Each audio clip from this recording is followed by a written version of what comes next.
It wasn't fancy, but it was safe, and more importantly, it gave him a roof over his head when he really needed it. He had his dog Charlie too, and honestly, Charlie was like his last connection to my mom. That dog was family to us, you know? It made the whole situation a little easier for him. For the first few years, things were good. Dad was healing, slowly, and the house became his little sanctuary.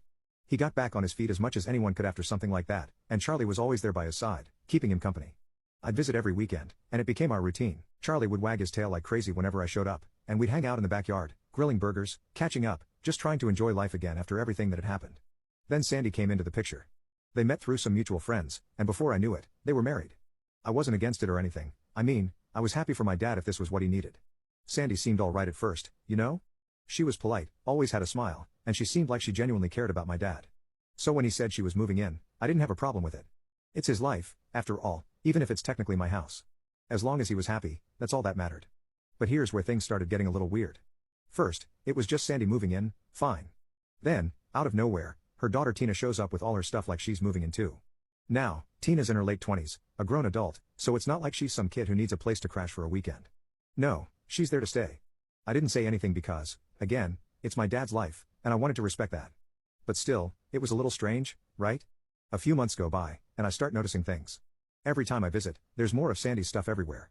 The house, which used to feel like my dad's place, now felt like it was more hers.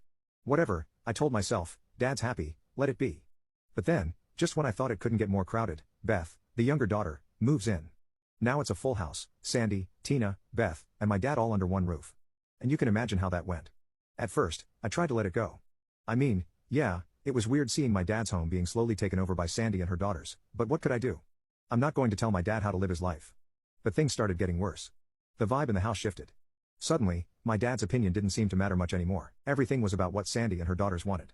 Things were already going downhill with Sandy and her daughters slowly taking over my dad's house, and then, just when I thought things couldn't get more annoying, we had the whole mess with Charlie. Let me explain something about Charlie. This dog wasn't just a pet, Charlie was family. My mom loved that dog like he was her baby, and after she passed away, Charlie became my dad's emotional support.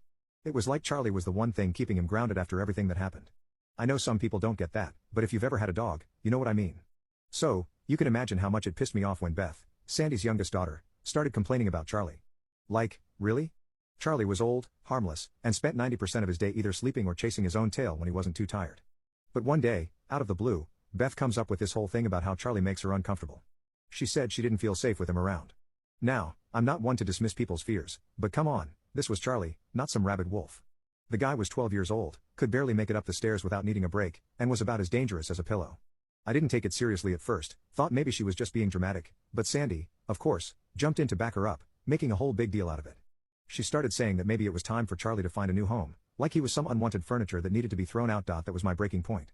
I could see the stress. It was putting on my dad. He wasn't just being asked to give up a dog, he was being asked to give up the last real connection he had to my mom. It broke my heart to see it, but what could I do? I wasn't living there, and Sandy had pretty much taken over the decision-making in the house. I could tell my dad didn't want to get rid of Charlie, but he was tired. He was dealing with his own health issues, and I guess he didn't have the energy to fight back anymore. So yeah, I stepped in. I told my dad straight up that Charlie could come live with me. I wasn't going to let Sandy or her daughters bully him into giving up that dog.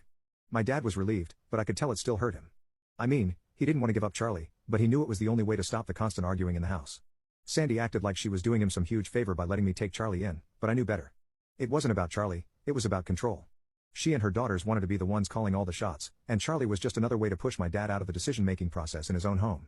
From that day on, I started bringing Charlie with me every time I visited. And every single time, it was like I was bringing some kind of dangerous animal into the house. Tina and Beth would literally act like Charlie was going to maul them any second. The first time I showed up with him after taking him home, Beth actually screamed when she saw him, like she hadn't lived with this dog for the past few years. Sandy tried to play it off, but you could see her rolling her eyes every time I walked in the door with Charlie trotting behind me. It was ridiculous. Charlie would come in, wagging his little tail, barely noticing them, and all they could do was complain about how scary he was. I'd sit with my dad in the backyard, just like we always did, while Charlie lay there in the grass not bothering anyone. Yet every time Beth or Tina would peek out the window, they'd give us this disgusted look and run off like they were avoiding some kind of attack dog. Honestly, I think they just hated that Charlie was still around because it was a reminder that this was my dad's house, not theirs. Charlie was part of my dad's life, part of my mom's life, and no matter how much they tried to take over, Charlie was a constant reminder that they hadn't completely pushed my dad out yet. But then one day, Sandy finally said what I knew had been coming. She asked me not to bring Charlie around anymore. I was fuming. Why? I asked. Charlie's not doing anything, he just sits there. She tried to sugarcoat it, saying how Beth still felt uncomfortable and how it was just better if Charlie didn't come over anymore. I could see right through it. This wasn't about Charlie at all. This was about power. She and her daughters had been slowly chipping away at everything that was important to my dad, and now they wanted to get rid of the last thing that connected him to his old life. I was livid, but I didn't want to make things harder for my dad. He was already sick, and the last thing I wanted was to stress him out more. So I told Sandy straight to her face, "Charlie stays. He's not hurting anyone, and if you don't like it, then don't come outside when I visit." She didn't like that, not one bit, but I wasn't backing down. I could tell she wanted to push harder, but I wasn't giving her the chance. From then on, every time I visited, Charlie came with me, and I didn't care what they thought. My dad deserved that much, at least. The tension in the house got worse after that. It was like Sandy and her daughters were just waiting for my dad to be out of the picture so they could fully take over. I could see it in the way they treated him, like he was just some old man taking up space. But as long as Charlie and I were around, they couldn't quite get rid of him entirely. And now, with my dad going into hospice, I can already see the writing on the wall. They think they're going to get the house, that everything's going to belong to them once he's gone. But they're in for a surprise. This is still my house, and Charlie, he's going to outlast all of them. So, with my dad going into hospice soon, I knew time was running out to say goodbye properly. It was something I dreaded, but I couldn't put it off anymore. He wasn't doing well, and I needed to see him, especially since I'd been taking care of Charlie ever since Sandy and her daughters basically forced him out. I wanted to bring Charlie to see my dad one last time, to let them have their moment before everything went downhill. When I showed up at the house, Sandy, Tina, and Beth were already there. The second I walked in with Charlie by my side, I could feel the tension in the room. You know when you walk into a place and everyone just stops what they're doing? Yeah, it was like that. The vibe was off, but I didn't care. I was there for my dad, not for them. Tina was the first to say something. She looked at Charlie, wrinkled her nose, and said, "Oh great, he brought that stupid dog again." She wasn't even trying to hide the attitude. She acted like Charlie was some kind of wild animal, but the truth is, Charlie was so old at this point, he barely moved unless you coaxed him with a treat or something. But there she was, acting all dramatic like the dog was going to destroy the house.